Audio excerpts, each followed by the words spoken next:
Hello friends, today we will do some more examples which is based on isomorphism. इससे previous lecture में हमने isomorphism की definition और एक एग्जाम्पल किया. यहाँ हम दो इम्पॉर्टेंट रिजल्ट्स जो आइसोमॉर्फिज्म के हैं उनके ऊपर डिस्कस करेंगे. According to first result, any infinite cyclic group, यहाँ इनफाइनाइट यानी कि साइक्लिक ग्रुप है, उसका ऑर्डर क्या है? इनफाइनाइट. उसकी बात हो रही है infinite cyclic group is isomorphic to Z. तो ये रिजल्ट अपने आप में बड़ा इंपॉर्टेंट है. अगर इसका प्रूफ नहीं भी आपको आता है तो ये रिजल्ट आपको हमेशा याद रखना है कि जब भी आइसोमॉर्फिज्म की या आइसोमॉर्फिज्म हम डेफिनेशन के फॉर्म में बताएं, जब दो ग्रुप्स को हम आइसोमॉर्फिक कहते हैं, जब क्वेश्चन में पूछा है कि इनफाइनाइट साइक्लिक ग्रुप किसके आइसोमॉर्फिक होते हैं, तो आपको फर्स्ट आइडिया आना चाहिए हमेशा इंटीजर की बात करी है, क्योंकि इंटीजर्स कैसे होते हैं? हमारे साइक्लिक होते हैं. यहाँ जेड क्या है? इसका ऑर्डर क्या है? इनफाइनाइट है. तो कोई भी इनफाइनाइट साइक्लिक ग्रुप किसके आइसोमॉर्फिक होगा? जेड के. सेकेंड ग्रुप में आप देख रहे हो जहां इनफाइनाइट वर्ड था, अब ये क्या हो गया? फाइनाइट हो गया है. यानी कि ये एक ग्रुप फाइनाइट साइक्लिक ग्रुप होगा तो जनरेटर भी होगा और उसका ऑर्डर क्या है? एन है. तो कोई भी फाइनाइट साइक्लिक ग्रुप जिसका ऑर्डर एन है वो किसके आइसोमॉर्फिक होगा? जेड एन के. जब भी आपको फर्स्ट ग्रुप में कोई दिया हुआ है और आप बात कर रहे हैं कि वो कौन से ग्रुप के आइसोमॉर्फिक होगा, तो आपको याद आना चाहिए जेड एन. यहाँ आपके पास कोई भी फाइनाइट साइक्लिक ग्रुप का आप एग्जाम्पल ले लेना और फिर उसको कंपेयर करना कि वो कौन से ग्रुप के आइसोमॉर्फिक होगा. तो अगर इनफाइनाइट की बात हो रही है तो जेड, और फाइनाइट की बात हो रही है तो जेड एन. तो फर्स्ट रिजल्ट हम जरा प्रूफ करते हैं कि दो इनफाइनाइट साइक्लिक ग्रुप जेड के कैसे आइसोमॉर्फिक है. हमें पता है कि आइसोमॉर्फिज्म प्रूव करने के लिए हमें 4 कंडीशंस, 4 स्टेप्स को फॉलो करना है. फर्स्ट स्टेप है हमारा कि हमें वेल डिफाइंड बताना. सेकेंड स्टेप है हमारा इसको 1-1 बताना. थर्ड हमारा ऑन टू, और फोर्थ हमारा होमोमॉर्फिज्म. उससे भी पहले क्या है कि हमें एक मैपिंग डिफाइन करनी पड़ेगी इनफाइनाइट साइक्लिक ग्रुप, क्योंकि ये हमारा डोमेन का काम करेगा. सेकंड हमारा जेड क्या है? कोडोमेन का काम करेगा. तो हमें मैपिंग, यहाँ पर आपका मेन टास्क क्या है? मैपिंग आपके माइंड में होनी चाहिए कि मैपिंग हम कैसे डिफाइन करें एक इनफाइनाइट साइक्लिक ग्रुप से एक यानी कि दूसरे ग्रुप जेड में. जहाँ पर सेकंड ग्रुप तो हमें पता ही है. हमने क्या किया? Let G be any infinite cyclic group. हमें शो करना है G is isomorphic to Z. अब क्योंकि जी कैसा है? इनफाइनाइट साइक्लिक ग्रुप है, तो ऑब्वियसली इसका एक जनरेटर होगा, यानी कि इसको हम इसकी फॉर्म में लिख सकते हैं साइक्लिक ग्रुप, यानी कि this Z G is equal to a raise to the power n. क्योंकि साइक्लिक ग्रुप ये कहते हैं कि एलिमेंट्स को इस पावर फॉर्म में लिख सको, तो ए की पावर एन, यहाँ पर एन जेड से. अब हम यहाँ डिफाइन कर रहे हैं फाई एक मैपिंग जी से जेड में.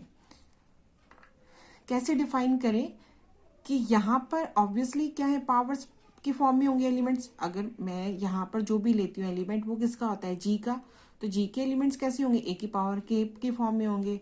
अब जेड है, इंटीजर्स हैं, यहाँ पर कैसे होंगे? 0 1 2 3 4 5, है ना. तो मैपिंग कैसी हो? मैपिंग ऐसी हो कि जो ए की पावर के है वो किस पर मैप्ड हो? के पर. यानी कि सपोज ए की पावर 2 है तो वो किस पर मैप्ड होगा? 2 पर, जो भी आपने ऊपर पावर ली है. देखो भाई यहाँ पर क्या होंगे? सेकंड ग्रुप में इंटीजर्स ही होंगे, और यहाँ पर ए की मतलब पावर की फॉर्म में होंगे. आप कुछ भी ले लो, एक्स की पावर 2 या ए की पावर 2, ए की पावर 3, ए की पावर 4.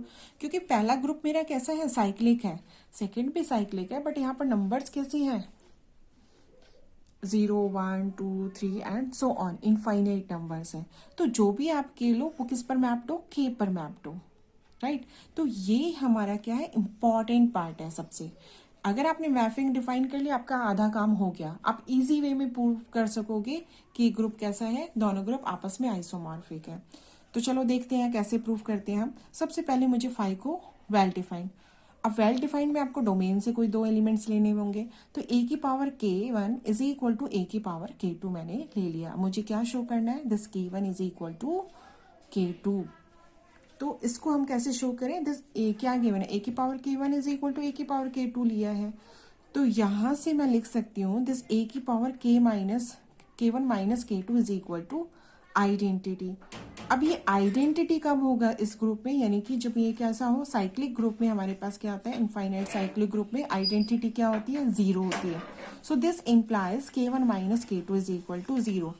अगर K1 minus K2 equal to 0 हो गया तो ये क्या इम्प्लाई करेगा कि K1 is equal to K2 है। यहाँ हमने क्या लिया, दो एलिमेंट्स डोमेन के लेके चले, a की power K1 is equal to a की पावर K2, और हमने क्या शो कर दिया, this K1 is equal to K2।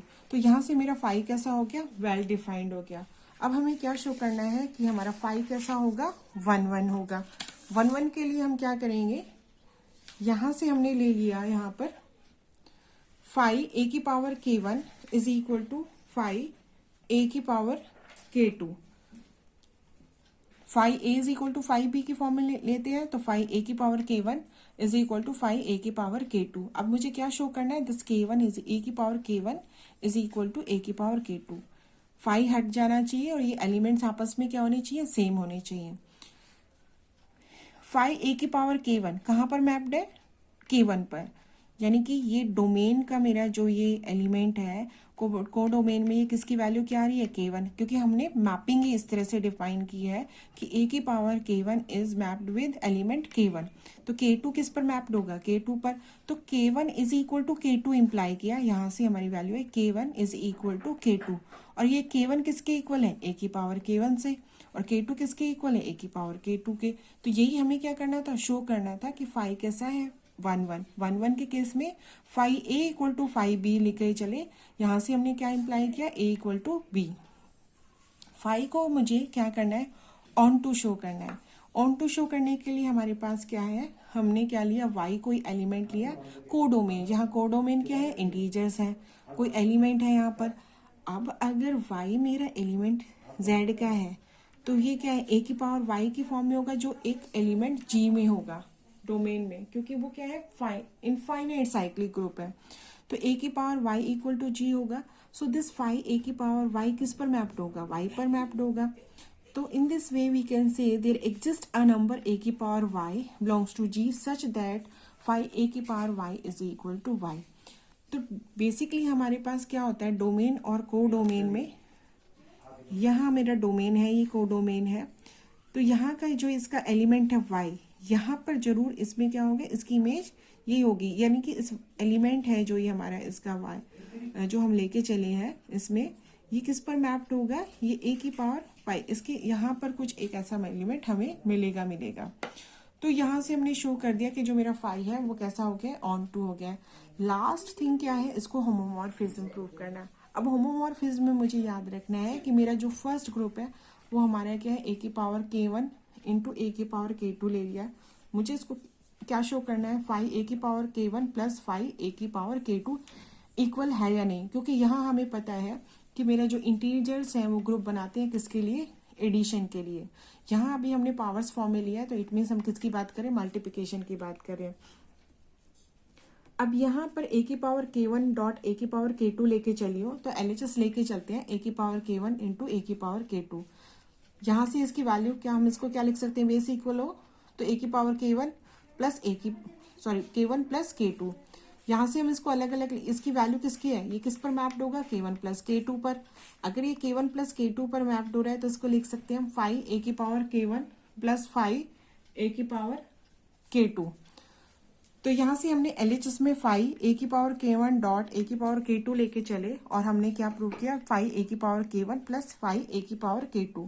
So in this way this phi is homomorphism. तो यहाँ से हमारा रिजल्ट निकल के आया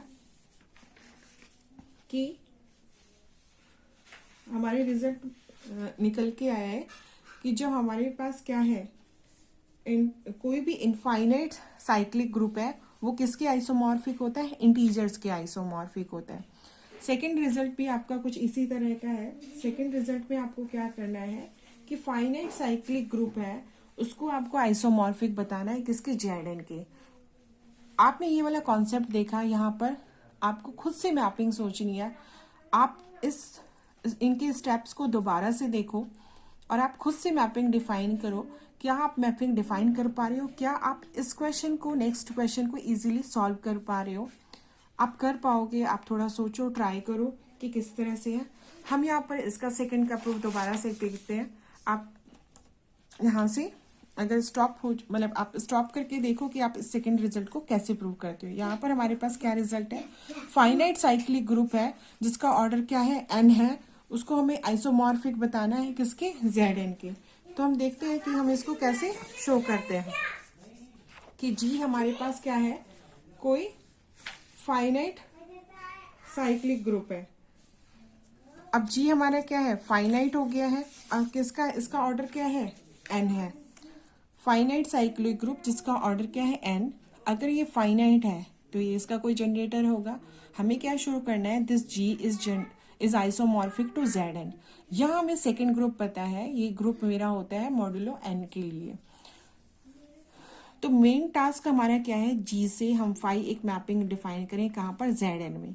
कैसे डिफाइन करें, अब जी मेरा फाइनाइट साइक्लिक ग्रुप है तो ये तो अंडरस्टूड है कि ये क्या है, एलिमेंट्स पावर फॉर्म में होंगे। तो यहाँ पर मैंने इसको लिखा ए की पावर के, जो हमने इससे प्रीवियस वाले क्वेश्चन में किया। तो अब यहाँ पर आप मॉड्यूलो में क्या मतलब मॉड्यूलो की इंपॉर्टेंस क्या है, वो एक एंड टर्म के बाद क्या है, नंबर्स रिपीट होने पड़ लगते हैं। और मॉड्यूलो क्या है, रिमाइंडर पे बेस्ड है। तो हमें मैपिंग कैसे डिफाइन करनी होगी कि ए की पावर के मैप्ड है किस पर, के पर, के मॉड एन पर। वहां पर हमने क्या किया था, ए की पावर के मैप्ड है किस पर, के पर मैप्ड है। यहाँ पर हमें क्या ऐड करना होगा, मॉड्यूलो एन ऐड करना होगा। ये जो के है वो कैसा है, इंटीजर से है। तो सबसे पहले हम इसको क्या करते हैं, वेल डिफाइंड शो करते हैं। यहाँ हम क्या करते हैं, बार बार इन स्टेप्स को रिपीट करने से पहले हम वेल डिफाइंड और वन वन एक साथ शो करते हैं। आप देखो कैसे, हमने लिया ए की power k one is equal to a की पावर के टू। अगर ए की power k one is equal to k to, देखो हम साइक्लिक ग्रुप में पढ़ चुके हैं क्योंकि यहाँ पर साइक्लिक टर्म्स की बात हो रही है ना।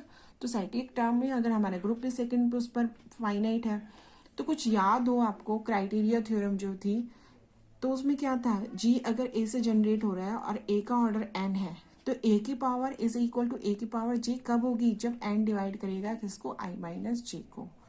तो कुछ इस तरह का यहाँ पर ए की power k one is equal to a की पावर के टू, ये कब होगा, जब एन डिवाइड करेगा के वन माइनस के टू को। अगर एन डिवाइड कर रहा है के वन माइनस के टू को, तो ये क्या इंप्लाइज कर रहा है, के वन मॉड एन, भी एन डिवाइड कर रहा है किसको, के वन माइनस के टू को।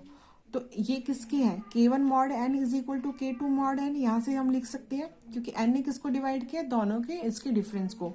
तो यहाँ से हमारा क्या है, के वन मॉड एन, ये क्या इंप्लाइज किया, दिस इज इक्वल टू, अब k one mod n is equal to k two mod n है, तो ये किसके इक्वल है, फाइव ए की पावर के वन से, that is equal to five a की पावर के टू। यही हमें क्या करना था, ए इक्वल टू बी लेके चले थे, five a is equal to five b कर दिया। जस्ट इसे रिवर्स करें तो सेकंड इम्प्लाइज का आप साइन करोगे। अगर ये है तो ये किसके इक्वल है, k one mod k two n के। अगर k one mod n equal to k two mod n है, तो यहाँ से हम क्या कर सकते हैं, एन डिवाइड करें, जो ये रिमाइंडर टर्म्स आई हैं यहाँ पर इक्वल तो है नहीं, ये रिमाइंडर्स जो दोनों के रिमाइंडर का जो डिफरेंस है वो तो खत्म ही हो जाएगा। और क्या लिखेंगे, एन डिवाइड्स के वन माइनस के टू।